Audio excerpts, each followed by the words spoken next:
Will electric vehicles make our roads green and clean? Now, before we even begin, I'm going to ask you, the audience, to submit your pre-vote to get a sense of where your opinions lie. So please vote yes or no on the question, will electric vehicles make our roads green and clean, via the poll coming up on your screen. Now, if you're unsure, do vote undecided. And Enrique and Christian, I want you also to be voting here. We're all in this together, as we know. So it's going to take a few minutes for that poll to come through, and we'll see where the audience's mood is before we start this fantastic debate. Now, we did have a Twitter poll on this, on our first debate around COP26, and the question there was, is COP26 a turning point for the planet? And in that debate, the Twitter audience voted 9% yes and 83% no, pretty skeptical, with 8% undecided. And you can catch up with that debate, the first in this series, and find out what the live audience originally voted on in that debate on the Intelligence Squared podcast or on the Intelligence Squared YouTube channel. And it was quite a passionate debate with the guests, so do engage in the first of this series. But now let's turn to tonight's discussion. Now, let's have a few facts about electric vehicles. They are responsible for considerably lower emissions over their lifetime than vehicles powered by fossil fuels. In over a year, just one electric car on the roads can save an average 1.5 million grams of carbon dioxide. Now, with transport being a primary source of carbon emissions, it would seem that electric vehicles present, many would argue, a golden opportunity to make transport environmentally friendly. In the UK, by 2030, cars and vans powered by fossil fuels will be banned. And 5 years after that, so will hybrid vehicles. Car manufacturers such as Ford have promised that by 2030, all of their passenger vehicles sold in Europe will be all electric. But the big question for this evening, are they really the best way to make our roads green and clean? Emissions from electric vehicle production are in fact on average higher than emissions produced during the traditional car manufacturing process. And arguably, they are only as clean as the electricity used to power them. Furthermore, some say the focus on electric cars has neglected other possible solutions, such as hydrogen fuel cells or improving public transports. Are electric vehicles really the best way to solve our transport and emissions problems?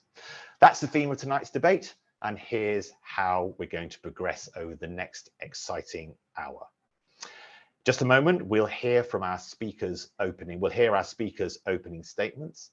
They will have 6 minutes each, and I'm pretty brutal with the stopwatch, to win you around to their side of the argument. Now, Enrique and Christian actually have had a very friendly discussion before this event, so I'm not expecting too many blows between the two of them. It's really a nuanced debate, we know, but we set it up as a one versus the other. Now, once they've had their 6 minutes each, we'll then have a moderated discussion between the two of them about the points they have made. And then we're going to be coming to you to have audience questions. And you can start submitting them now by clicking on the Q&A button. And if you want your name to be read out, do include it with your question before you hit the send button. And feel free to say where you're tuning in from this evening, from all over the world. It may not be this evening where you happen to be. And you can also tweet along using the hashtag IQ2Energized. So before we go to our leaders, let's see what the results of that initial question are from us. Are they, electric vehicles, the future for a clean and green world? Yes, says 39%. No, say 19%. Undecided, 42%. So Enrique and Christian, Lots to play for, 42% undecided. Let's see which way people's opinions go as the debate continues. So our first speaker, Enrique Meroño, he is Head of Quality and New Initiatives at Iberdrola, coordinating the sustainable mobility initiatives from a corporate perspective. He holds an industrial engineering degree from the ICAI School of Engineering in Spain and a global energy MBA from the University of Warwick in the UK. Welcome, Enrique. Thanks so much for joining us in this event, and the floor is yours. Thank you very much, Kamal. Very well pronounced. Thank you. There's a well-known quote attributed to Henry Ford after he'd launched the first Model T car. If I had asked people what they wanted, they would have said faster horses. The same concept can be applied to electric vehicles today. In 1900, there were over 11,000 horse-drawn hansom cabs on the streets of London. There were also several thousand horse-drawn buses, each needing 12 horses per day, making a staggering total of over 50,000 horses transporting people around the city each day. To add to this, there were yet more horse-drawn carts delivering goods around what was then the largest city in the world. This huge number of horses created major problems. The main concern was the large amount of manure left behind on the streets. On average, a horse will produce up to 15 kilograms of manure per day, as well as around 2 pints of urine. So you can imagine the sheer scale of the problem. The manure on London streets also attracted huge number of flies, which then spread typhoid and other diseases. The streets of London were beginning to poison its people, but this wasn't just a British crisis. New York had a population of 100,000 horses, producing around 1 million kilograms of manure a day. This problem came to a head up when in 1894, the Times predicted in 50 years, every street in London will be buried under 9 feet of manure. This became known as the Great Horse Manure Crisis of 1894. In fact, the terrible situation was debated in 1898 at the world's first International Urban Planning Conference in New York, but no solution could be found. It seems urban civilization was doomed. But then came the invention of the car, not as a solution for the manure crisis, but as an act of innovation, and then the problem literally vanished. The amazing developments of 1900 to 1920 represented, as analysts like McKinsey claimed, mobility's first inflection point. To lean on Henry Ford once again, looking to the past and desiring faster horses wouldn't have led to this technological innovation and social prosperity. In fact, it would have exacerbated the manure crisis further. From my point of view, the current situation is not that different. We could relate the Great Horse Manure Crisis of 1894 as the late 1800s equivalent of current global warming. It is widely accepted that climate change is the single greatest challenge of our times. And again, an urgent action is needed. And like the manure crisis, the solution does not lie in the past. We must look to the future and embrace innovation if we are to have a fighting chance of slowing climate change. We are already starting to see this happen with technological enablers appearing from other sectors, in this case, computers and smartphones, in the form of enhanced batteries. What's more, we are seeing companies like Tesla or traditional OEMs like Renault-Nissan appearing as innovative entrepreneurs to make electric vehicles a game changer and enabler of a new mobility second inflection point. To support the previous statement, I would like to highlight 3 main benefits that EVs provides, electric vehicles provides. First, no tailpipe emissions and no noise pollution. Second, much better energy efficiency, from 4 to 5 times better than internal combustion engine. And third, double benefit for the decarbonization of the electricity sector, fostering electric vehicles as a significant lever to achieve the goal of a true zero emission vehicle in 20-30 years. Today's motion is about the potential of electric vehicles to make our roads clean and green. Air pollution is a major health hazard for everyone who lives and works in a city. London has introduced its new ultra-low emission zone to try to clean up the air. Anyone who has been to Delhi, Beijing, or Shanghai talks of the air pollution. No tailpipe emissions mean cleaner, healthier air. My final reason for optimism is that we are at the start of the electric vehicle development. If you compare a Model T to a modern Volkswagen Golf, they are barely related. But today's EVs, electric vehicles, the Nissan Leaf or even a Tesla are the equivalent of the Model T. Just imagine what they will be like in 15 or 20 years' time. I myself have an EV, and it's really fun to drive. The acceleration is incredible, and driving with almost zero noise is a very singular experience. Usually, when I suggest something like buying an EV at home, the first reaction of my wife, and especially my mother-in-law, is very reluctant. This was also the case, but after several months, they have abruptly changed their minds. It is particularly shocking to see my mother-in-law as she reviews new EV models to buy, especially considering that she doesn't have a driver's license. To summarize, we must not remain stuck in the past. History has taught us that looking to the future and embracing innovation can help us overcome major obstacles, as we did with the 1894 menu crisis. Electric vehicles offer us a mechanism to help solve the climate crisis while also having clear and wide-ranging benefits for human health and the health of our cities. My vote is for the yes. Thank you very much. Thank you, Enrique. What a lovely piece of argument, but also storytelling. The manure crisis of the late 19th century is a new one on me, but it was wonderful to also hear about, I think you said your mother-in-law, I think, looking for EV vehicles. Thank you very much for that, Enrique. Incredibly enjoyable, lovely way to start.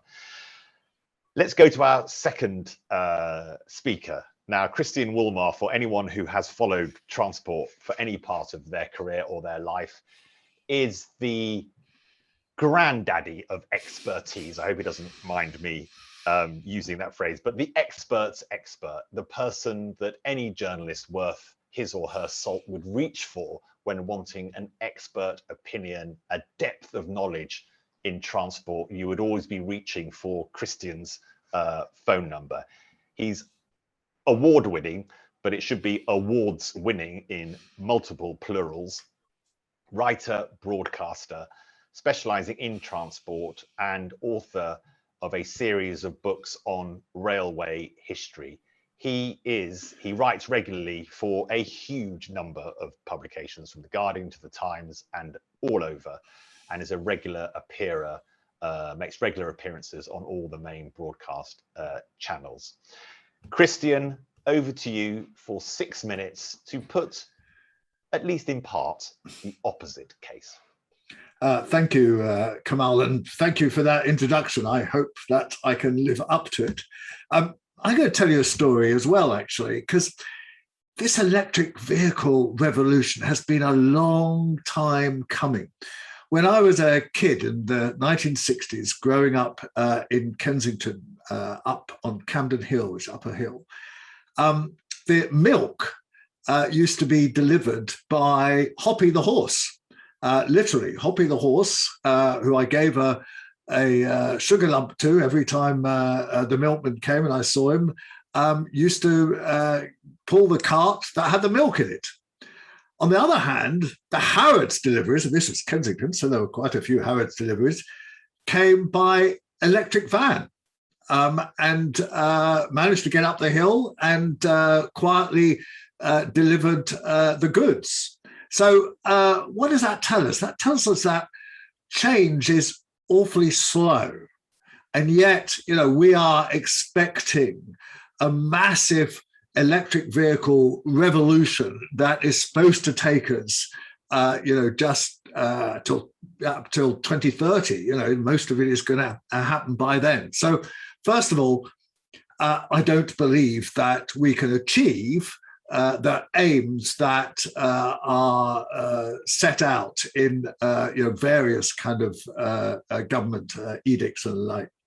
Now, look, I'm not going to say that electric vehicles are terrible. They're obviously not.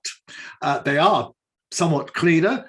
They do use less energy once they are manufactured. They're more efficient. But there is a downside. At every advantage you suggest, there is a downside. So, let's suggest that there's going to be lots and lots more electric vehicles and that the prices will go down and that the price of the fuel will go down. What will that do? That will encourage more cars. Do we really want the number of cars that we have in Europe and most of the West to spread out to India, all of Asia and whatever? Do we want that level of car use? Look what's happening in China, where they used to have a wonderful way of getting around with bicycles, and it basically functioned as such. And now we have kind of a completely polluted city. So electric vehicles encourage car use. They encourage low density development. So you can commute by car. It spreads out. Low density development is bad for the environment. These houses are energy intensive, and they use up a lot of land, and they discourage public transport. But cars, they kind of enable that sort of long suburban development. Third point is that electricity is not exactly clean at the moment. If we called these cars coal-powered cars, which is the case in many places, India still produces 70% of its electricity from coal, they wouldn't sound so good, would they? Coal-powered cars or oil-powered cars or whatever. It is, of course, as Enrique has recognized, of course, only the more sustainable forms of electricity that give us an advantage over internal combustion engines. There are all sorts of problems with electric cars. I looked into this recently to possibly try to buy one, but the range wouldn't allow me to get to Wales, where my wife has relatives and the like, without stopping at least once or twice. And we can't all afford Teslas, right? I know the range of Teslas is much bigger, but there's still really not the ability to move around kind of across the country. And we don't all live in houses where we can charge up. We live in flats. We live in all sorts of places where it would be very difficult to charge up these vehicles, and you'd have to have wires across the pavement, which people aren't going to like, and the like. Then we get into the problem of course, where these batteries are coming from. And this is a well-rehearsed argument. We know this, but the large amounts, maybe 40,000 children working in cobalt mines in the Congo. In its research of this, I found that to produce lithium uses 2/3 of the water in Chile, and that's to produce a fairly small number of electric vehicles, and 75 tons of acid waste for every ton of rare earth element that is produced. And that is not very sustainable. Finally, of course, there's the other end, which is disposal, the disposal of batteries. And the recent statistics are still that only a very small percentage, maybe 5 or 10% of lithium batteries are recycled. And trying to recycle these batteries is very difficult and dangerous work, which is bound to be costly, but is also going to be environmentally unsustainable if it's carried out like shipbreaking is carried out in kind of third world countries where employment standards are no good. So just to sum up, there is one fundamental problem with these cars, right?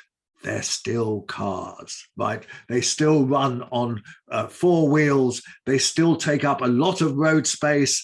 They create congestion. They still need roads which separate out communities within towns and cities with dual carriageways, with motorways and the like. they're still quite dangerous. And indeed, as a cyclist, I sometimes get buzzed by these modern taxis because I don't hear them behind me. So there are those sort of issues. They will still run people over. They'll still encourage car use, which we know is a great inhibitor of physical activity. People will still go for journeys of 1 or 2 kilometers by these cars. It will not encourage public transport. They'll get in the way of public transport. And finally, just look at what happened when there was a transport day at COP26. There was virtually no mention of the most sustainable forms of transport, cycling, walking. All the concentration was on electric vehicles. And that just showed that the priorities are wrong. Yes, electric vehicles may be a small part of the solution in some instances, but they're not really going to help us be cleaner and greener. Thank you. Christian, brilliant. A tour de force for the other side of the argument. Audience, your questions are already coming in and they're brilliant. Do keep adding to those. We will come to them shortly. So it's great to see questions already coming in. Do use the Q&A tab function and do tweet as Enrique and Christian's arguments are developed. So Enrique, some strong points there from Christian. Let's go through a couple of them. This notion around the obsession with cars, that whatever type of car it is, the notion that we as individuals should be able to sit in a singular box transporting ourselves around is not actually creating the fundamental discussion we need to have around particularly public transport and, as Christian says, walking and cycling. I chaired an event at that COP26 Transport Day, and that very much was the debate. So Enrique, are we simply transferring our obsession for fossil fueled cars into an obsession with electric vehicles? It's a very good question, and I tempted to agree with Christian and also with you that it's also a problem and it's also an issue, the number of cars, but it's not in the same scale. What I'm trying to say is that there are different kind of problems that are running in parallel. For me, congestions, the number of private cars that you have right now in big cities, it's a local issue. Because, for example, in Spain, 70% of the population lives in 9.6% of the surface.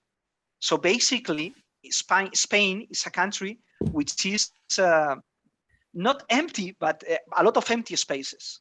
So the problem about cars and about private cars are focused specifically in big cities like Madrid or Barcelona, of course in London as well. But for example, what I'm trying to say is that the complexity to change that, the complexity to change the habits of the people are going to involve a lot of different kind of solutions. There's no one size fits all solution for everything regarding that issue. But on the contrary, the decarbonization of the road transport through the electrification, you are tackling directly health, air quality, and you are tackling also everything related with CO2 emissions, at least a part of that. So for me, there's a different scale. One is a global problem. The other one is local, but probably worldwide spread. But the scale of the problem is different. Usually, they are trying to mix both. We like to mix both. We like to mix electric vehicles and share car sharings, public transport. And there are different issues that we need to tackle in different ways. So for me, the good thing of electric vehicle is that you are decarbonizing, at least you are trying to make something viable immediately because the better efficiency, the best air quality, etc., for the road transport. But of course, you need to tackle also the other issues. But for me, it's another discussion. Thank you, Enrique. So, Christian, the fact is that, as Enrique says, people are in their cars, commuting in their cars. Car use is where it is. Electric vehicles are better. I'm asking you the question, actually. Are electric vehicles better than a petrol vehicle? Well, there's two aspects to address here.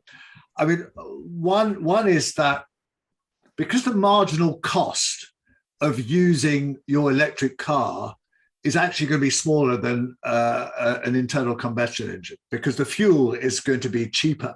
The capital cost is higher, we know that, but the marginal cost is going to be smaller. So therefore, having lots of electric cars will actually encourage people to make just the sort of journeys that we don't want them to make, which is, oh, they could just pop off a couple of kilometers because it's virtually free for them. And if they take the bus, they might have to pay or whatever. So it's virtually free for them to use the car as much as possible. So that in a way exacerbates the problem, and is, I think, one of the big arguments why they're not greener. And in the same vein, that the whole idea of this is to make cars more attractive. So you're making them quieter. Maybe you can make them more comfortable because electric cars have a very smooth ride. The acceleration is great. It doesn't make so much noise. All this stuff. So the very nature of electric cars actually goes against the argument that we're going to discourage kind of car use. It actually makes cars better. It makes cars cheaper, and therefore it encourages greater congestion within towns and cities. But Christian, isn't the point that Enrique is making is that people are in their cars? So unless, Christian, you're saying, let's wait until we have the public transport alternatives and let people continue driving fossil-fueled cars, it is better to make the transition to EV and have a separate debate around public transport, particularly if you happen to live in a rural area where there isn't going to be a bus and it's too far to cycle and there are no trains. No, because you're actually encouraging greater car use. That's the point. You're encouraging greater car use because of the attractive nature of it. And the minute you attract more people onto cars, you are, as a corollary, kind of discouraging other forms of transport. So look, the terms of trade are changing here. The electric cars become cheaper and even more attractive. And whereas we should be moving in the other direction, we should be having policies that shift in the other direction. I never buy this argument, oh, we have to provide the public transport first and then kind of see if people go to it. You have nudges all the way through. You push people away from car use into other forms of transport. And the electric cars are doing precisely the opposite. They're nudging them in favor of car use. Of course, some people will have to have cars, and some journeys are impossible without. But it's all those marginal journeys that will be encouraged people will be encouraged to make them by electric vehicles. Christian, thank you so much. Enrique, one brief point before I go to questions. And just to say, I hope people are able to read the chat as well. Some fantastic contributions in the chat. Isabel Sheldon, board member at British Volt. People describing electric car noise. Simon Butcher, thank you for your answer around why are they so noisy. It's actually the tyres. Lydia Ebden talking about the complete change. Do have a look at the chat because it's absolutely brilliant. You two have sparked a debate. But just Enrique, just before I go to the audience questions, the specific questions we've got in front of us, Enrique, what about that argument that EVs are actually decreasing the cost of having individual vehicles and will encourage car use at just the time when we should be discouraging it? Well, from a point of view, I'm not sure that this is the real debate here, because I think that the problem of acquiring a private vehicle is usually something. If you see the cars today, you can see that the people are not buying cars just because they need it. The people buy cars because they enjoy the user experience. Of course, if you put a lot of good things in a car, it's going to be better, the user experience. But I don't think that the main incentive is that to buy a car, because it's expensive enough to think about it first. I think that, for example, having children at school is a important thing to do if your job is not close to your home and schools are not close enough to your home. There are a lot of different factors that are involved about that, and I'm not sure that it's the only incentive to do that. Also, I would like to highlight just one thing. It's not just a matter of public transport versus or against private transport. It's also a matter of infrastructure. Robin Chase, a woman from California, I think, from the US, explained that very well. She wrote one sentence which was infrastructure is destiny. So depending, for example, Los Angeles, if you want to encourage people in Los Angeles with 320 miles of perimeter of city to use public transport instead of using private cars, it's going to be very difficult because the infrastructure matters. It's not just a matter of public versus private. It's also a matter of infrastructure. And this is something also very important for the decision of people. Fantastic, Enrique. Thank you very much. Let's go to the questions, and they are flooding in and also on the chat as well. Brilliant.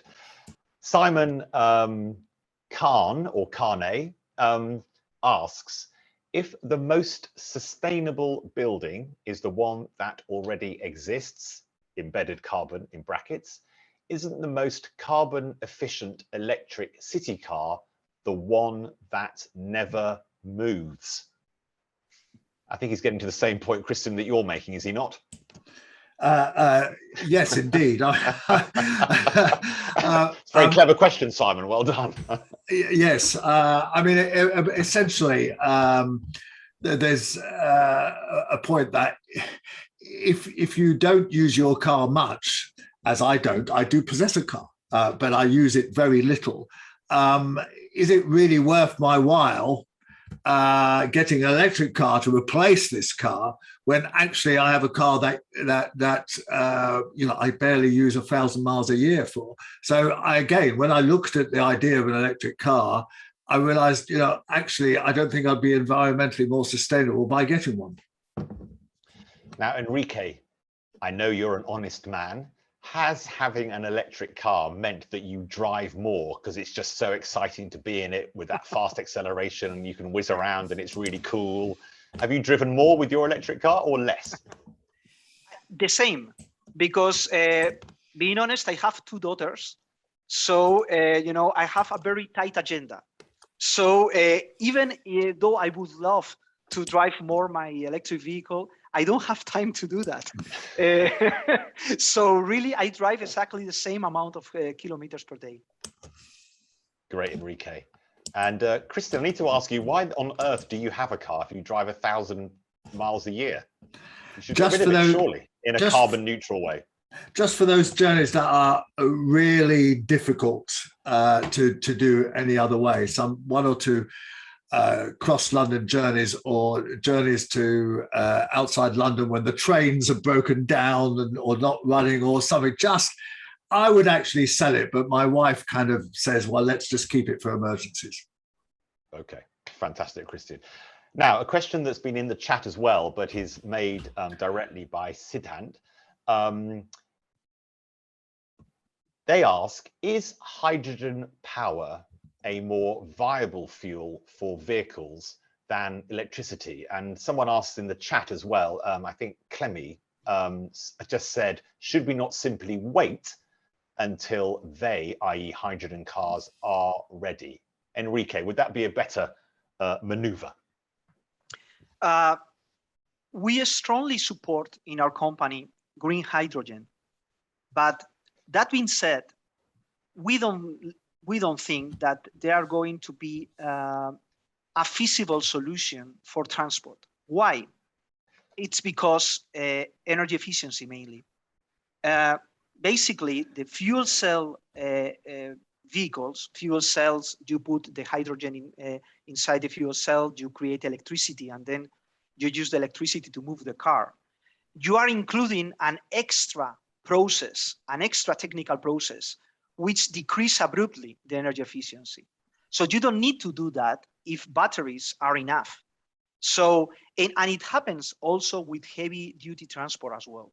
So even though it's currently under discussion, our figures are telling us, some OEMs, Scania, for example, are saying more or less the same than us, that battery electric trucks are going to be the future in 5 years ahead. So from my point of view, the problem of hydrogen is that using the hydrogen through fuel cells is less efficient. And putting the hydrogen directly in an internal combustion engine, you are losing a lot of energy efficiency because of the internal combustion engine process. So in both cases, I think it's not going to be the future for transport. It's going to be the future for other process, for example, process involved in the manufacturing of the car, involves on the manufacturing of the chassis, of the outside, the outside parts of the car, but not related to the powertrain, basically. That is my point of view. Can I just say something about that, which is, I think we should explain green hydrogen. Of course, green hydrogen is the hydrogen that will be produced from solar panels and the like, which you can't store the electricity, so you then create hydrogen through electrolysis and store the hydrogen. It's a very complicated process.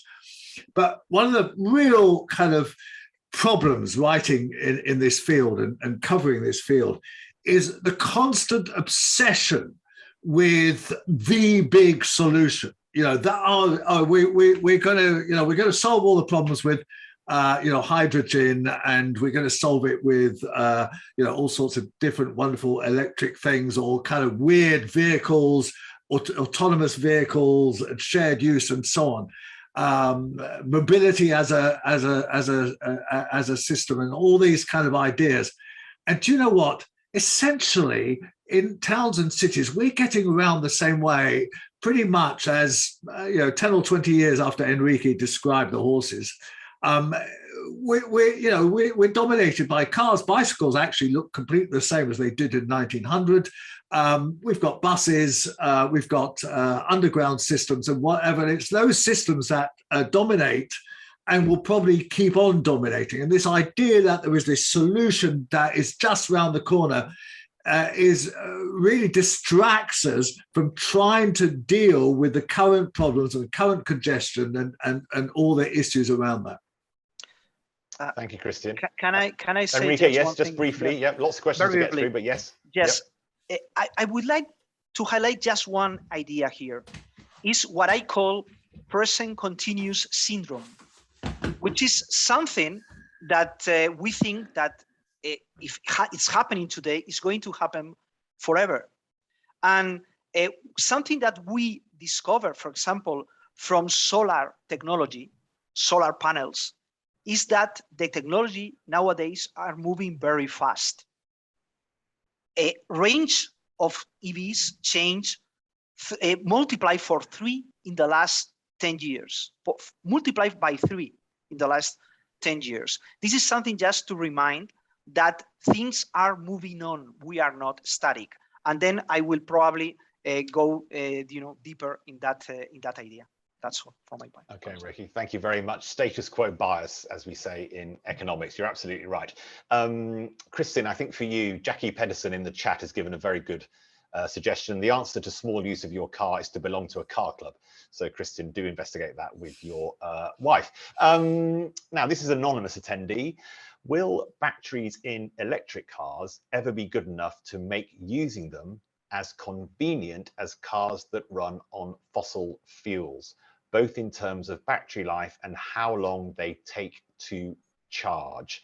Now, Christian, that's not the big question as you suggest we should be answering, but Enrique, as a man with his finger on the pulse of the technology, how do you answer that? Yes, I think that the most important thing here is that to understand that the energy density of the battery, which is the amount of energy that you can have in 1 kilogram of battery, has almost doubled in the first 10 years. And we are expecting to double with the same technology in the next 10 years. That implies that if today, for example, I have a Hyundai Kona, it's not a Tesla, it's not a fancy car, but it's really good, really affordable, and with more than 400 kilometers of range, real range. So now range is not the big deal for electric vehicles. It's something that is sorted out.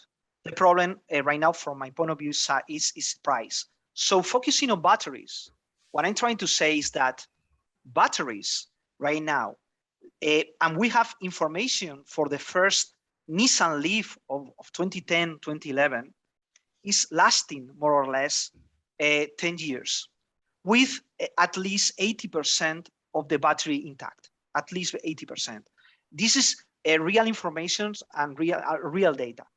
That means that for the future, we more or less expect at least 10 years of life. But probably with the new batteries, solid state batteries, or new chemistry, we are going to have even more than, for example, a internal combustion engine. What I'm trying to say here is that the data that we have today, it's giving us a very optimistic point of view about the durability and the capacity to charge in higher power. And just to end about that, today Porsche Taycan can charge at 280 kilowatts, which means probably less than 30 minutes of charging 80% of the battery. This implies that probably most of cars in the next 5-8 years are going to charge less than 30 minutes, at least 80% of the battery, even 15 minutes in some cases. Probably in the premium segment would be 15 minutes. Less than that, no. But 15 minutes, 20 minutes, 30 minutes is something much more affordable than 2 hours or something like that. So we are working in higher power, and this is something that you are going to see in most models today and increasingly in the following years. Thank you, Enrique. Really helpful. Christian, if I could come to you with the next question. So if cars are too big and we don't want more on the road, how about promoting smaller vehicles like electric scooters, electric bikes? Is this a viable alternative? Well, it's not a viable alternative for everyone, but certainly one has seen already that scooters, I think I'm quite supportive of scooters. I think they might be something of a game changer. I think they're rather dangerous at the moment. They're uncontrolled, they're unlicensed, people ride them on pavements and whatever. But they may well take some cars off the road. But essentially, we need a transport policy. And you know, I've written a book about transport policy that basically said there has never been a transport policy. But we actually, you know, at this stage in time, after COP26 and whatever, we actually need a transport policy that looks at reducing the amount of transport we need. And that's what we've never had. So all these things are partial solutions, and they're working towards you know, a better kind of environment and the like. But until we actually tackle the problem of saying we don't need more mobility, we don't need to get around more, we need accessibility. And that's a very different concept. So we need the local facilities to be near. We need the local schools to be near. We need the hospitals to be near. We need to live in kind of quite dense environments and so on. And then that will create the preconditions by which we need fewer cars. And that's happening to some extent. You only have to look at London, see where are the developments. The developments are in places with kind of railway stations and quick access. Crossrail, for example, is stimulating a vast number of developments. So it's a much longer term issue than just saying, oh, well, we need to few more people to be using kind of scooters and bicycles and whatever. It's a fundamental planning issue, which we should be treating as part of the climate emergency. Thank you, Christian. Enrique, back to you. It's really to address a point made by Christian in his opening remarks, but also made by members of the audience in the chat as well. The awful statistics, as it's described here by the questioner, about manufacturing the batteries, child labor, huge water consumption, lithium making consequences, and then disposing of them, huge pollution, ? A crucial point, the questioner says. How do you answer it? Well, there is a lot of background noise relating this issue, because you need to understand that we are here debating this basically because there are some points that are not clear, and some points are, the storytelling are created by the OEMs, and some OEMs are not very happy to change the production lines and all the business and our 50, 80 years of internal combustion R&D and, push forward like Tesla or other traditional OEMs that are more bold in this new transformation. To do that, what I'm trying to say is that there's a lot of data regarding the emissions of in the manufacturing of the battery that are not strictly accurate. Sometimes they are using data from 2015, 2016. Sometimes they are using data that they are temporary. For example, let me explain just one thing. We know that probably more of the battery factories are going to be close to the car factory because it's going to be cheaper, it's going to be easier. China today manufactures 20% of the whole car fleet worldwide, but is manufacturing a big percentage of batteries, and 80%, more than 65% worldwide. So people are saying, well, most of the batteries are manufacturing in China with a lot of coal, so it's bad for the climate. And I understand that, but it's a temporary situation because it's going to change. Europe is going to build more battery factories. US is going to build more battery factories. So probably in the future, you are going to see more or less the same percentage than today. 20%, 27% of batteries manufactured in China, but not today, probably in the future. But this is going to happen probably. The other thing is the disposal. Regarding that, I would like to remind that 20 years ago, 30 years ago, the lead acid batteries, the percentage of disposal was really small. And today, the percentage is more than 98%. So we need to build a business, related to this kind of disposals, because there's a lot of useful materials that we can reuse. And this is something that is going to happen. Of course, it's going to happen. That is what I'm telling you about the status quo bias that you said, or the present continuous syndrome. It's something that it seems that it's going to be exactly the same. And it's not true. It's not going to be exactly the same. It's going to change. It's changing. How many percentage of Chinese cars are selling in Europe or in the US or outside China? Very small.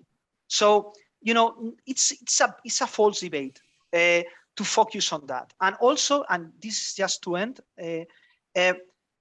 our numbers shows us that only 10% of all the emissions related to manufacturing belong to batteries. Only 10%. This is our numbers. So, the problem here is the background noise, the fight with one data and the other data, and it's difficult because we need to check the assumptions, and we don't always have that opportunity to check the assumptions.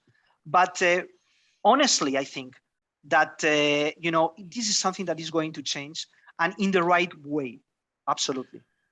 Can I just challenge something there? Because you didn't really address the issue of the mining of cobalt, lithium, other rare earths and stuff. You just say, oh, well, the statistics, and that you might be right that the statistics might be improving. But nevertheless, do you as an industry, have you done enough to try to ensure that these are mined sustainably and to actually work out whether it is actually possible to mine these sustainably at all, or whether this is just going to always be a fundamental problem? The only thing that I know for sure is that the OEMs are changing continuously the chemistry of the batteries. The chemistry, cobalt is decreasing continuously, and it's going to decrease more. We know perfectly what is happening in Congo and other places related to cobalt, and we are pushing a lot to decrease that amount. And I'm sure that we are going to see, a mix of chemistries with less impact in the future. Chemistry are changing continuously. You don't know, not you, Christian, of course. I'm telling, for the thinking about the audience. But if we talk about lithium-ion batteries, it's not just one single battery. There's a lot of different chemistries that are changing continuously. And this is something that we need to be aware, that we need to focus on that, because I agree with you. There are certain problems that we need to address properly. But the best way to address that is to decreasing these kind of components, and the companies are doing that. But we are in a process. This is not something that is ended. It's in a process of improvement. That's my point there. Okay, Enrique, thank you so much. Thank you, Christian, for that question. I'm just very aware of the time. Thank you so much for your questions. Sorry that we have to move the debate on. The chat is amazing. I hope Intelligence Squared can capture some of the arguments there, and the membership can get hold of those, because it really is brilliant. The expertise we've seen on the chat is fantastic, and a little bit of wit in there as well, which is always nice to see. We're going to move on now to the final part of the debate. So it's going to be 2 minutes of closing arguments from Enrique and Christian, and then we'll have our final vote and see who has changed their minds through this debate. But Christian, for 2 minutes, the floor is yours.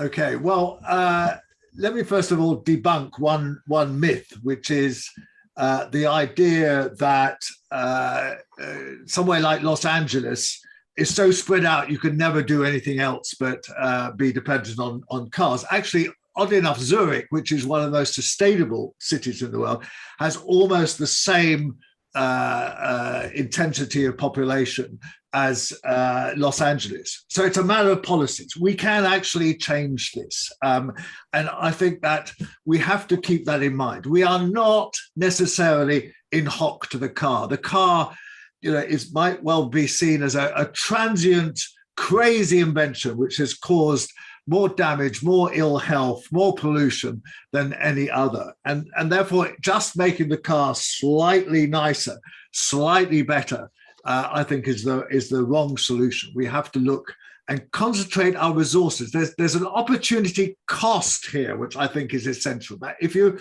just concentrate and say, well, EVs are going to be the solution. I mean, I've written a book on driverless cars, which for a while was kind of being portrayed as the ultimate solution, and they're going to be shared use, electric, autonomous cars. In fact, I've debunked that completely. Somebody on the chat has actually mentioned that, but there is no kind of way that we are going to have a world full of shared use electric driverless cars. That there's no way that anybody wants that, or that it's kind of achievable.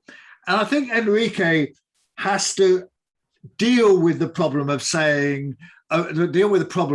the current production of EVs. And it's no good just saying, well, we're going to find solutions in the future. We've heard that kind of thing before. the whole production of EVs at the moment is reliant on a very, very dirty industry, and therefore we can't kind of then say, oh well, it's going to get better in the near future. It's going to improve. We have to realize that this is not a part of the solution. It's just adding to the problems that have already been caused by our dependence on cars. Thank you very much, Christian. Enrique, the final 2 minutes to you. Thank you very much. I want to highlight just one thing, because I would like to stress just one point here.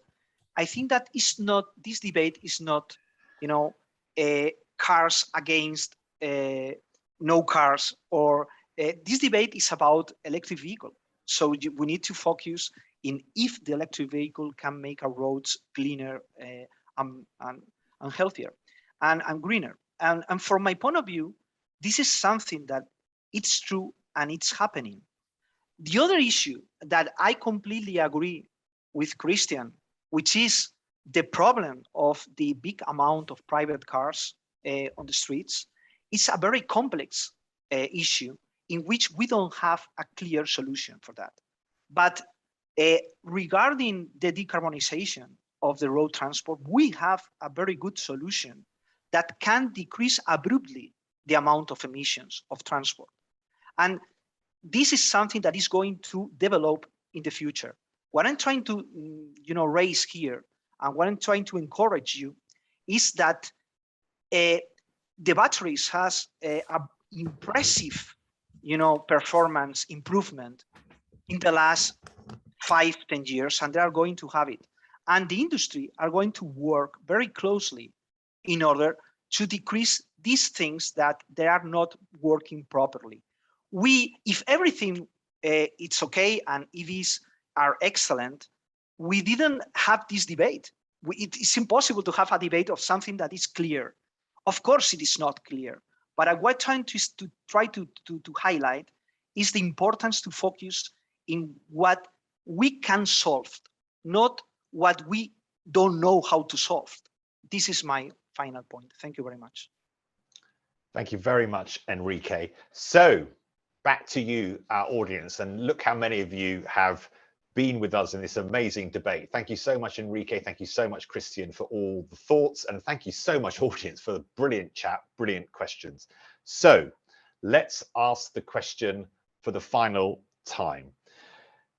Please do vote now. Yes, electric vehicles will make our roads green and clean.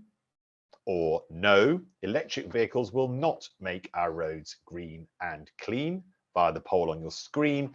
And if you are still not sure, then vote undecided.